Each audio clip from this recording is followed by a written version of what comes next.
Belum di-record nih. Ini bukan nih, Pau. Bismillah. Oh, gaib. Oke. Udah kan? Udah. Assalamualaikum warahmatullahi wabarakatuh. Kami dari kelompok 1 ingin mempresentasikan materi tentang isu permasalahan kehutanan. Di sini saya akan menjelaskan definisi hutan dan potensi hutan. Hutan merupakan sumber daya alam yang dapat diperbaharui, artinya hutan tergolong sumber daya alam yang selalu berkembang atau tidak pernah habis, renewable resource. Hutan merupakan ekosistem yang bersifat stabil, yaitu terjadi keseimbangan antara komponen produsen tumbuhan hijau, konsumen hewan biak, herbivora, dan karnivora, dan dekomposer atau pengurai. Potensi hutan yaitu hutan memiliki potensi untuk menyediakan sumber daya alam yang tidak terbatas, sehingga memberikan daya dukung lingkungan yang memadai. Maka pengelolaan dan pemanfaatan hutan harus dilaksanakan secara optimal dan lestari. Pengelolaan yang demikian akan menjamin keberadaan, peranan, dan fungsi sumber daya hutan.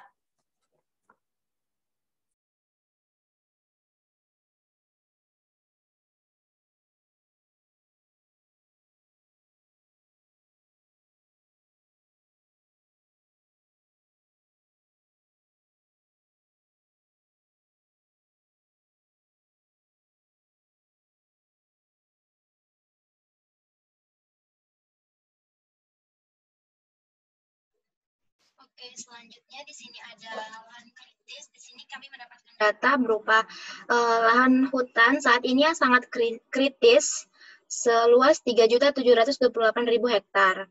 Yang kritis seluas 5.900 hektar dan potensial kritis seluas 53.613 hektar. Mengapa kekritisan ini terjadi? Di sini penyebabnya ada dua. Yang pertama ada dampak negatif perilaku masyarakat, dan yang kedua ada gangguan fisik habitat secara alami.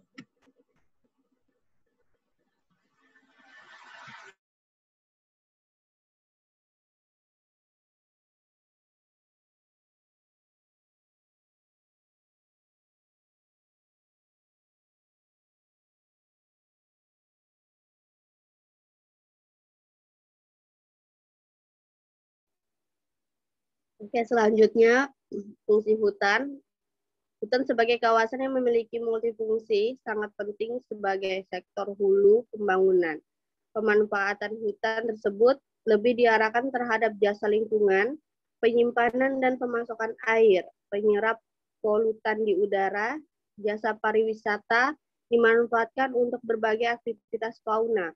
Dengan kekomplekan fungsi hutan sehingga dalam memanfaatkan jasa hutan tersebut lebih banyak mempertimbangkan aspek ekologis, ekonomis, dan sosial budaya masyarakat.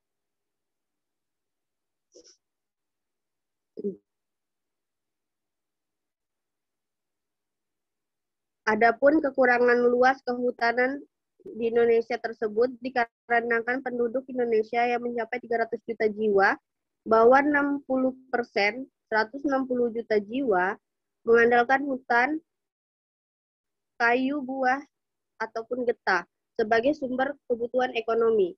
Peningkatan jumlah penduduk diikuti dengan kemajuan teknologi. Penggunaan alat-alat modern untuk penebangan kayu seperti chainsaw, alat-alat berat pengangkut kayu. Maka hal ini mempercepat proses penebangan kayu secara ilegal, bahkan penurunan vegetasi sebagai komponen utama dari suatu ekosistem hutan.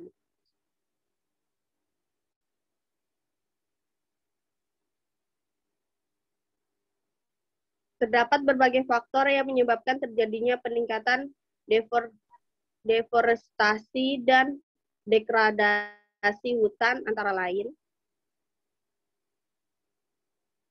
Yang pertama, akibat alam.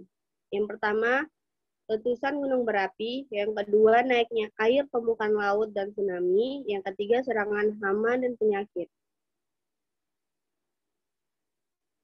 Yang kedua, akibat ulah manusia. Yang pertama, kebakaran hutan. Yang kedua, illegal logging. Yang ketiga, perladangan berpindah. Yang keempat, perkebunan monokultur. Yang keempat, perkebunan kelapa sawit. Yang kelima, konversi lahan gabut menjadi sawah.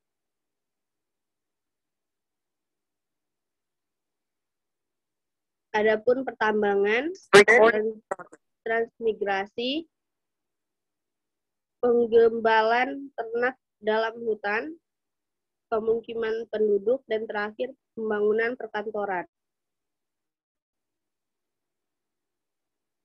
Yang ketiga, akibat kebijakan. Yang pertama, kebijakan pengelolaan hutan yang kurang tepat. Yang kedua, deforestasi yang direncanakan. Yang ketiga, kurangnya kebijakan inovatif. Yang keempat, konflik kepemilikan lahan. Yang kelima, pengelolaan hutan yang kurang efektif. Yang keenam, rehabilitasi dilakukan hanya sebatas proyek.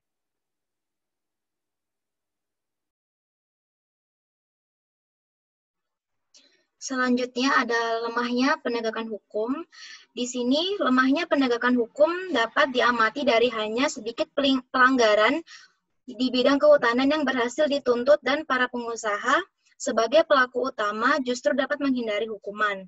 Nah, kejadian tersebut difaktori oleh beberapa hal. Yang pertama, substansi peraturan tidak dapat mengendalikan biaya transaksi tinggi di luar biaya resmi yang telah ditetapkan. Yang kedua, instansi pemerintah belum menerapkan peraturan itu sehingga kontrol yang seharusnya dilakukan tidak berjalan. Yang ketiga, ini masyarakat termasuk dunia usaha belum memahami isi peraturan atau bahkan tidak mengetahui sama sekali.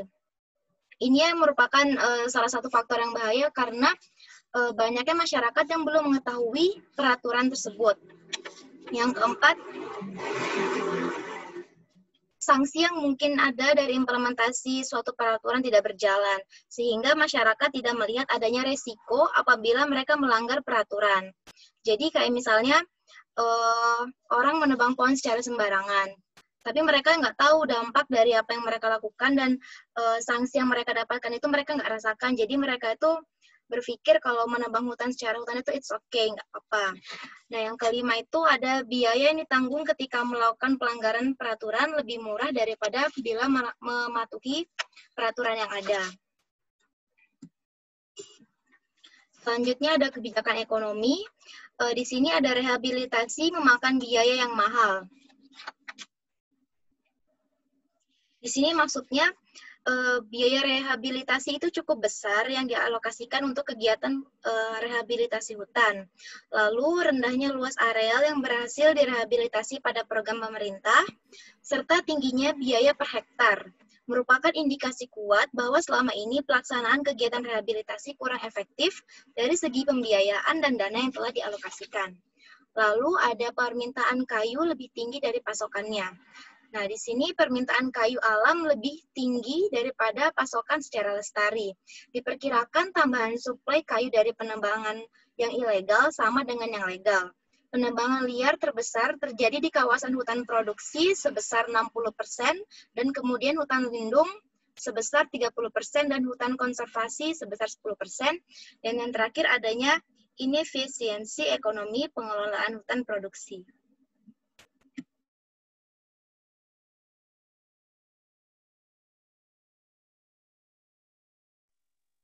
Perubahan politik.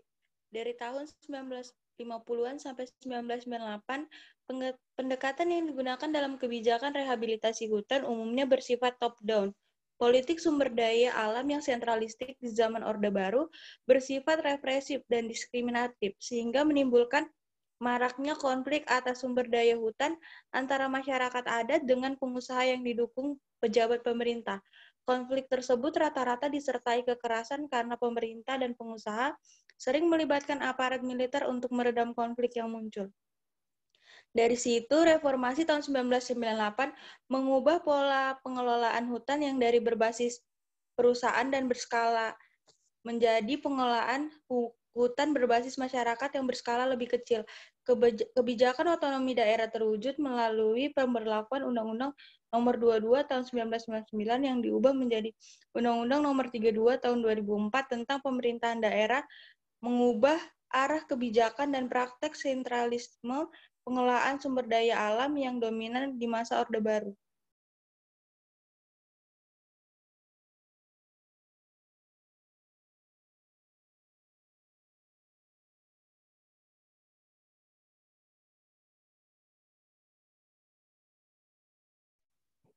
Tija, mikmu Tija. Oh, sorry.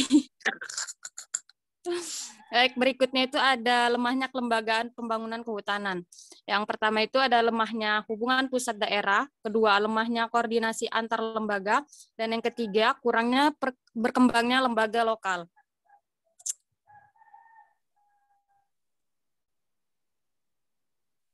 Next.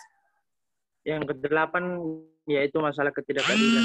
Masalah ketidakadilan yang dimaksud adalah kebijakan ekonomi, khususnya dalam alokasi dan pengelolaan kawasan hutan lebih memihak kepentingan investor daripada kepentingan ekologis dan sosial masyarakat lokal. Akibatnya, dalam diamati sekarang kerusakan alam dan kehancuran fungsi ekologis hutan dan merusak tatanan masyarakat adat yang hidup beratus-ratus tahun di dalam dari sekitar hutan, misalnya sampai akhir 2009 izin-izin dan hak sumber daya hutan.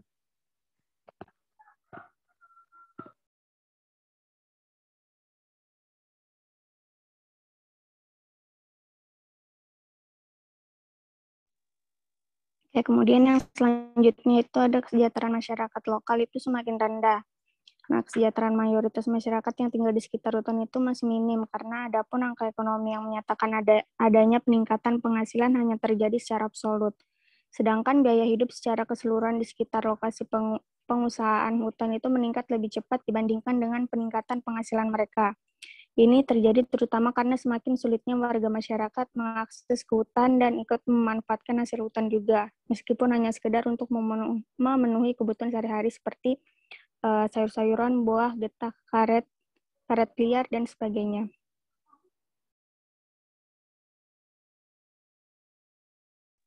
Selanjutnya adalah pengabaian terhadap hak masyarakat lokal. Hasil evaluasi BPS tahun 2007 dan 2009 menunjukkan adanya 19.420 desa di dalam kawasan hutan di 32 provinsi. Desa-desa tersebut terindikasi berada di dalam kawasan hutan lindung sebanyak 6.243 desa, di dalam hutan konservasi sebanyak 2.270 desa, di dalam kawasan hutan produksi sebanyak 7.467 desa, dan di dalam kawasan hutan produksi terbatas sebanyak 4.744 desa. Di samping itu juga terdapat di dalam kawasan hutan produksi konversi sebanyak 3.848 desa. Data tersebut menunjukkan bahwasanya banyak desa yang dihuni oleh masyarakat tradisional berada di kawasan hutan. Desa-desa tersebut umumnya dihuni oleh masyarakat tradisional.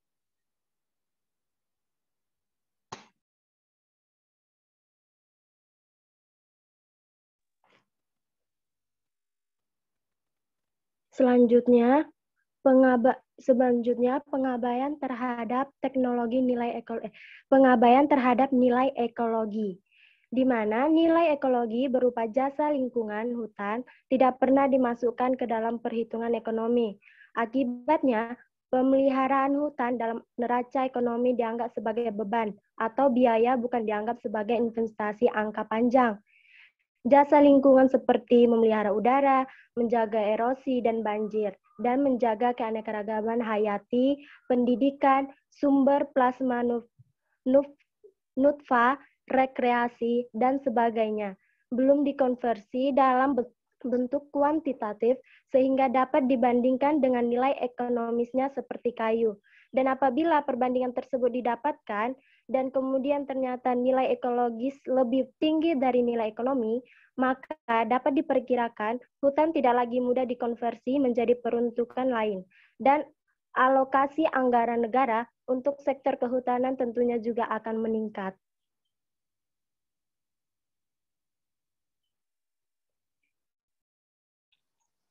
Baik, selanjutnya ada contoh kasus.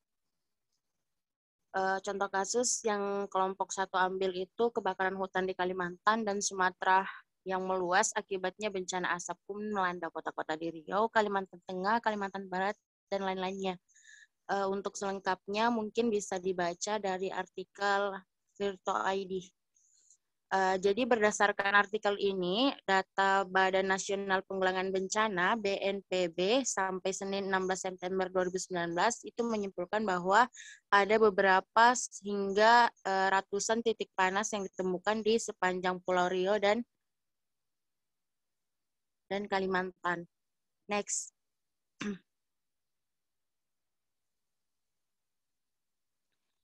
Akibat bencana asap bagi warga, menurut Koordinator Jaringan Kerja Penyelamat Hutan Riau, dia beranggapan bahwa bencana asap ini berakibat hidung tersumbat, pusing, dan mata perih.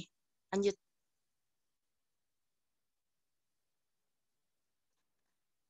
Nah, selain itu ada juga akibat yang diakibatkan dari bencana asap ini, yaitu beberapa penerbangan dari bandara di Kalimantan dan di Sumatera itu terpaksa dibatalkan. Next.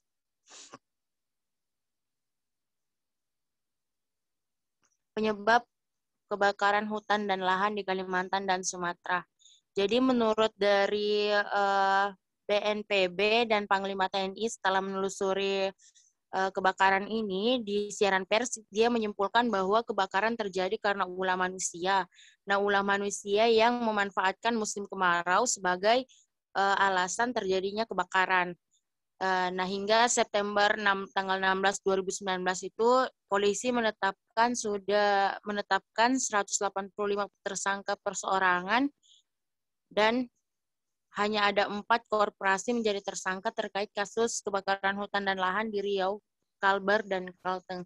Jadi dari kesimpulan dari kasus ini sangat dipengaruhi dari beberapa faktor yang telah teman-teman dari kelompok 1 jelaskan sebelumnya, mulai dari lemahnya penegakan hukum, kurangnya kelembagaan kehutanan, hingga ulah manusia itu sendiri yang menyebabkan kebakaran hutan dan lahan semakin marak di Indonesia.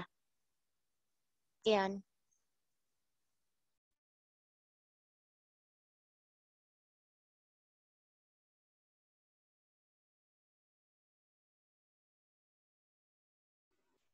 Sekian dari presentasi kelompok 1.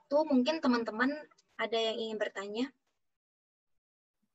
Satu pertanyaan. Iya, silahkan. Rizka ya?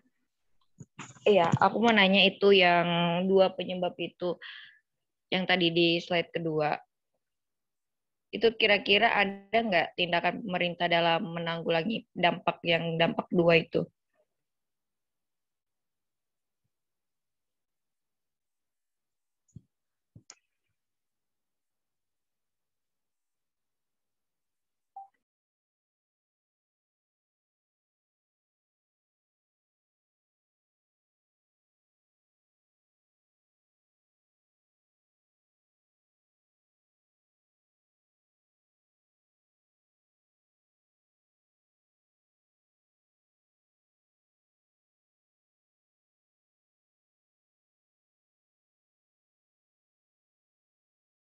Baik, jawabannya akan kami diskusikan dulu. Mungkin satu pertanyaan lagi dari teman-teman.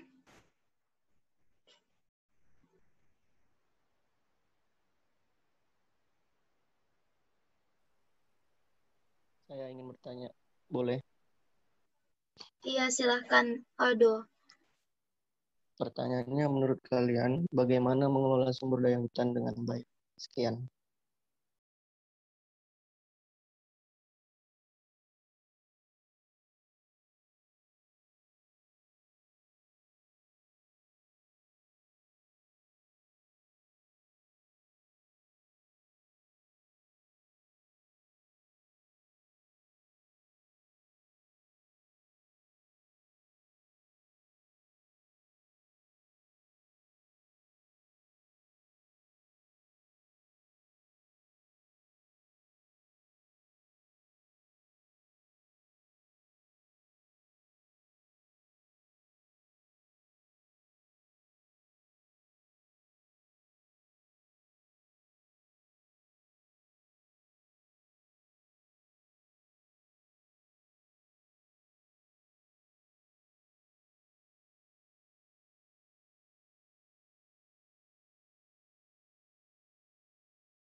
Coba slide-nya maju lagi.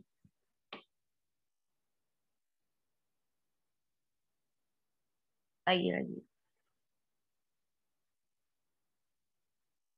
Nah, ini.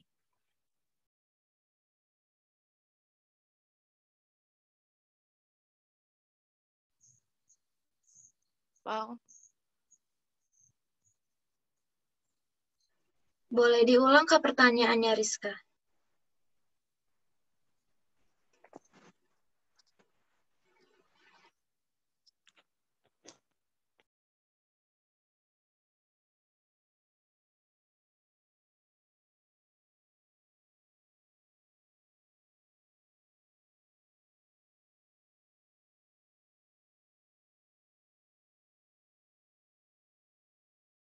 Baik, pertanyaan Rizka tadi, adakah tindakan pemerintah dalam menanggulangi dampak yang dua ini, dampak negatif, perilaku masyarakat, dan gangguan fisik habitat secara alam? Nah, ini akan dijawab oleh Saudari Nursalina Arsyad. Persilahkan.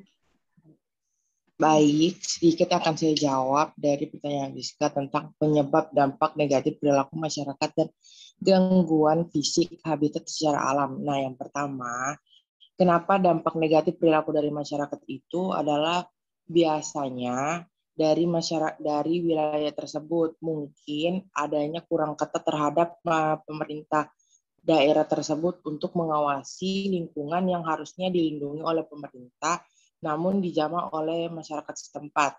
Biasanya juga hal itu terjadi karena memang pemerintah sendiri tidak melakukan penanggulangan terhadap daerah tersebut. Nah, akibatnya masyarakatlah yang melakukan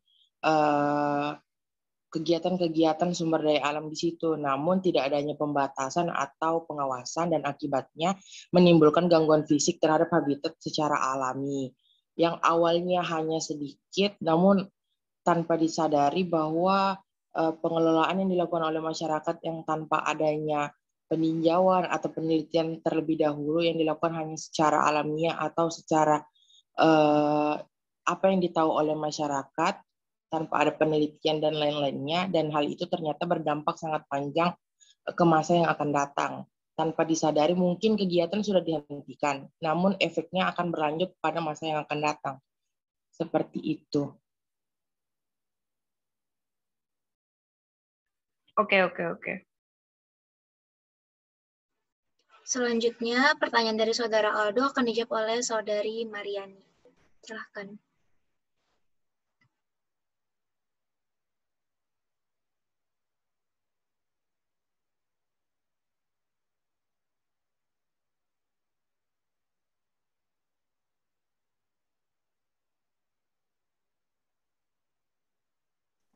Oke, pertanyaannya Aldo tadi, menurut kita, apa?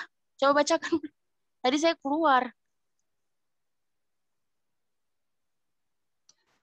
Tadi Saudara Aldo bertanya, menurut pendapat kelompok kita, itu bagaimana cara mengelola sumber daya alam hutan dengan baik?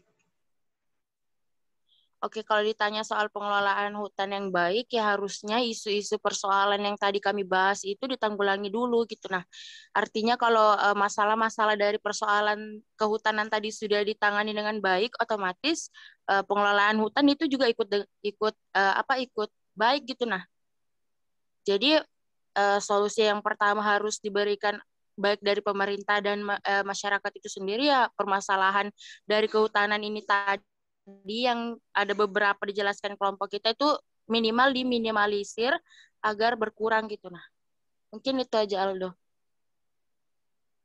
Mungkin kurang paham Kak atau dari kelompok saya ada yang mau menambahkan? Baik, terima kasih.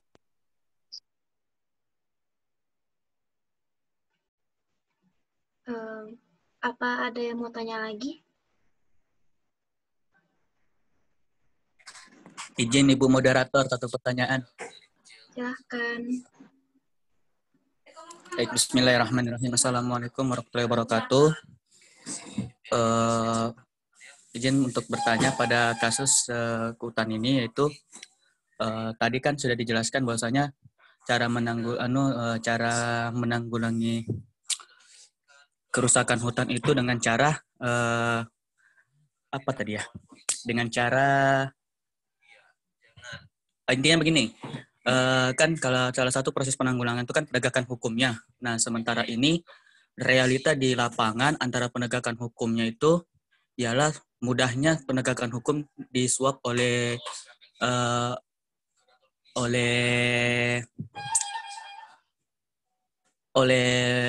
oknum-oknum yang merusak hutan tersebut, seperti halnya pembalakan liar atau illegal logging seperti itu. Nah, menurut para kelompok 1, bagaimana pendapat Anda terkait dengan proses penegakan hukum tersebut? Apakah sudah kerusakan hutan tersebut? Dan bagaimana sisi positifnya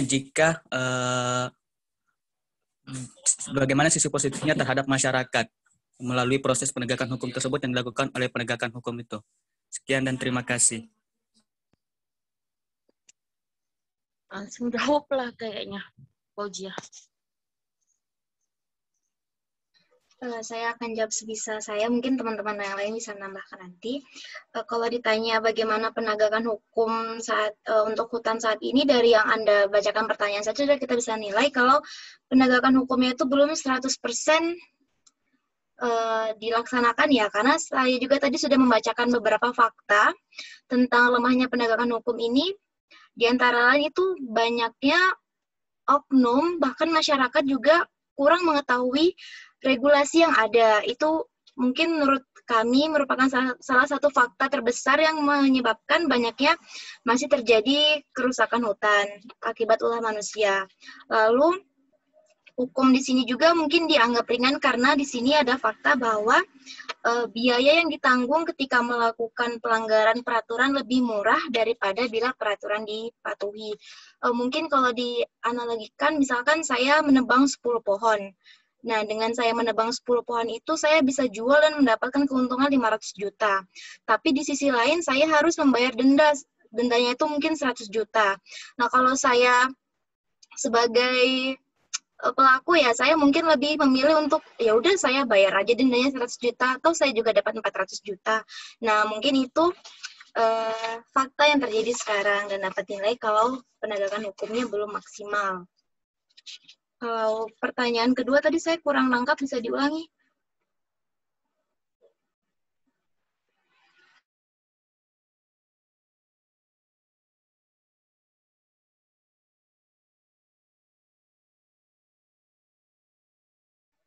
Halo, Saudara Aldi. Sisi positifnya bagi masyarakat. Apa?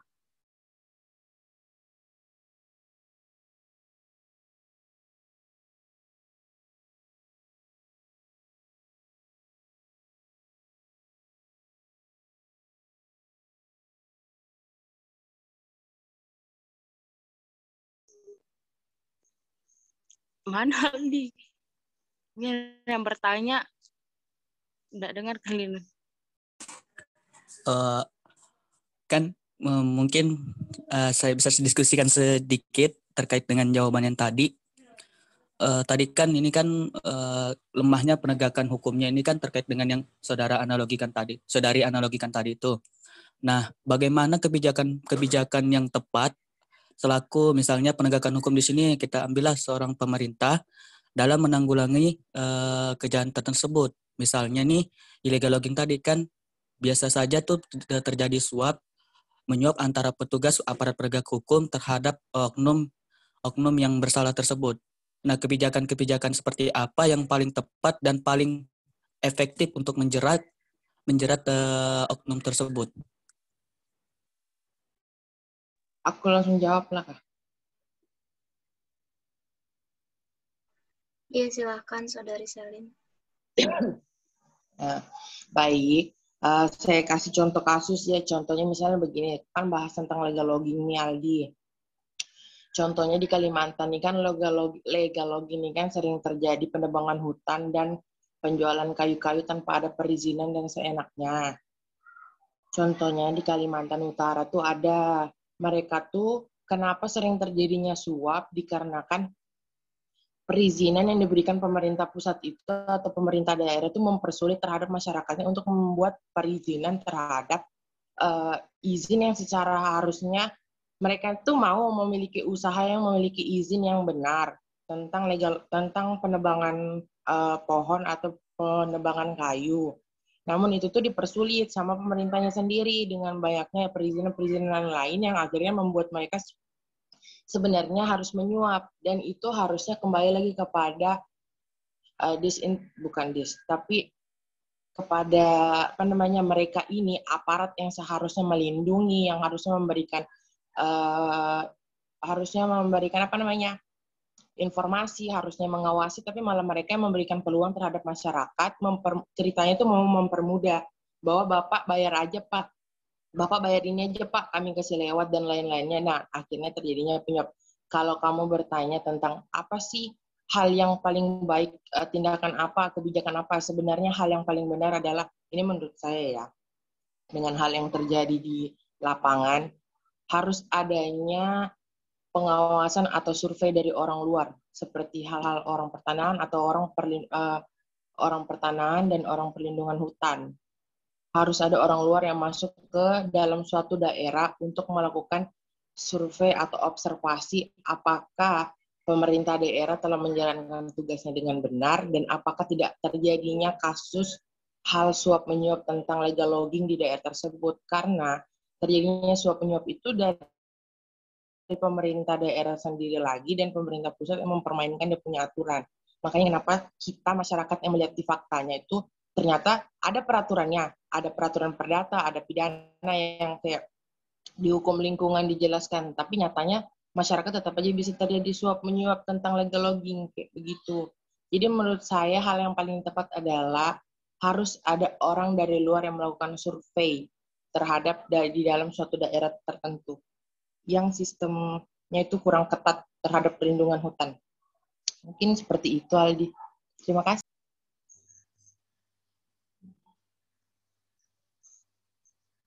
Mau nambah? Aku juga mau nambahin, Rosa. Iya, silahkan kalau ada yang mau nambahin penjelasan dari Saudari Selin.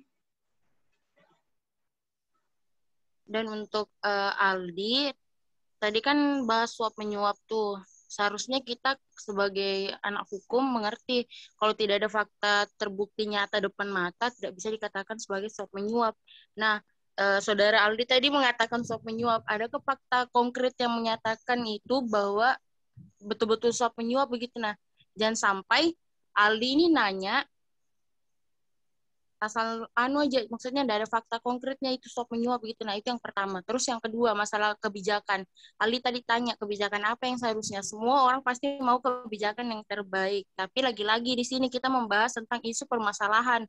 Isu permasalahan yang menyebabkan kurangnya perlindungan terhadap hutan. Begitu. Tadi sudah dijelaskan juga dengan Selin, dengan Sia, itu sudah jelas sekali sebenarnya itu. Maksudnya pertama lemahnya hukum, bukan artinya hukum itu bisa dibeli, enggak.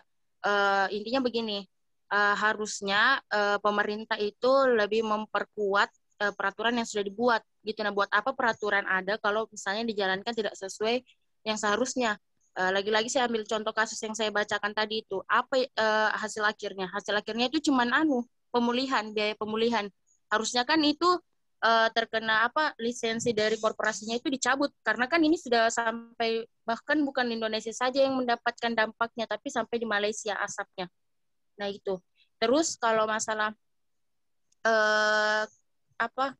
intinya kebijakan betul yang bilangnya Selin, kita tuh harus hadirkan orang dari luar. Tadi kan sudah dijelaskan juga kalau Aldi memperhatikan harusnya tahu, harusnya paham kalau kelembagaan dari kehutanan ini kurang. Di tidak semua daerah ada yang namanya lembaga hutan. Jadi itu yang harus menjadi PR dari pemerintah kita sendiri gitu. Nah, mungkin itu saja. Kalau ada yang mau ditambahkan dari Kori.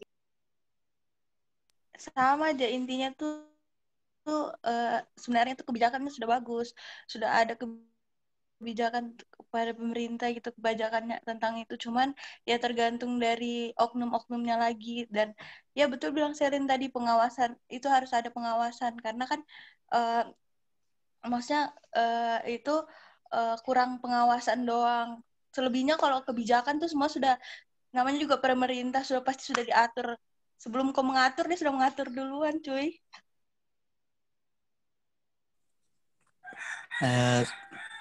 Diskusi sebentar, boleh?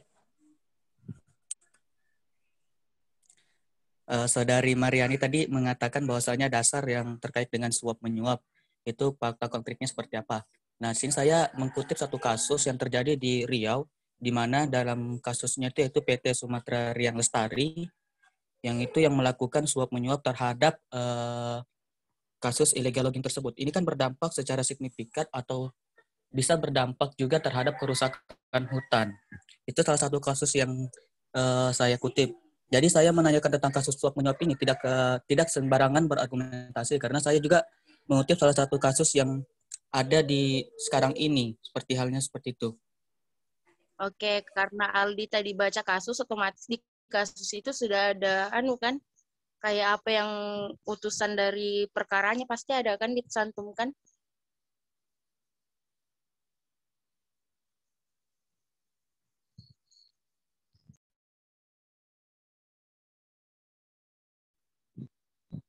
Ya lagi-lagi kalau misalnya kita mau bahas suap menyuap, ya entah itu ada ataupun bagaimana, kalau memang sudah terbukti nyata itu suap menyuap, ya itu lagi kebijakan yang sudah pemerintah tetapkan ya harus diperkuat lagi gitu. Nah, ini yang suap menyuap agar kegiatan itu jalan, atau suap menyuap hukumannya ringan nih, yang mana satu? Kalau kita mau bahas soal suap menyuap yang di kasusmu, karena intinya kan gini, kau baca kasus, tapi di kasus itu pasti sudah ada utusan perkaranya kan?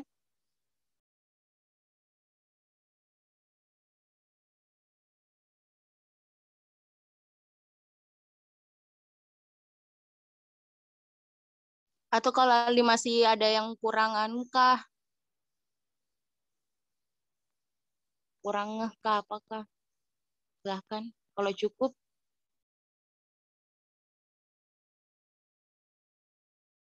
Terkait dengan putusannya sih saya belum dapat, karena saya kasusnya ini masih mentah. Tapi di sini saya mengajarkan kasusnya ini dikutip dari newokzone.com, mengatakan bahwasanya itu ditetapkan sebanyak 4 tersangka dalam kasus korupsi kehutanan. Nah, mungkin nanti kalau terkait dengan putusan atau segala macam hal, di lain waktu mungkin kita bisa diskusikan lagi terkait dengan hal tersebut. Jadi mungkin sekian dari pertanyaan saya, dan jawaban yang saudari dan berikan itu mungkin cukup bagi saya, dan nanti selebihnya kita diskusikan di lain waktu lagi. Sekian dan terima kasih. Wassalamualaikum warahmatullahi wabarakatuh. Waalaikumsalam warahmatullahi wabarakatuh. Waalaikumsalam warahmatullahi wabarakatuh. Terima kasih buat teman-teman yang sudah mengajukan pertanyaan. Mungkin mengingat karena Zoom kita ini terbatas waktunya, jadi presentasi kita cukup sampai di sini. Terima kasih atas diskusinya. Bila ada banyak kekurangan dari kelompok kami mohon maaf yang sebesar-besarnya. Wabillahi taufiq wal hidayah. Wassalamualaikum warahmatullahi wabarakatuh. Waalaikumsalam warahmatullahi wabarakatuh.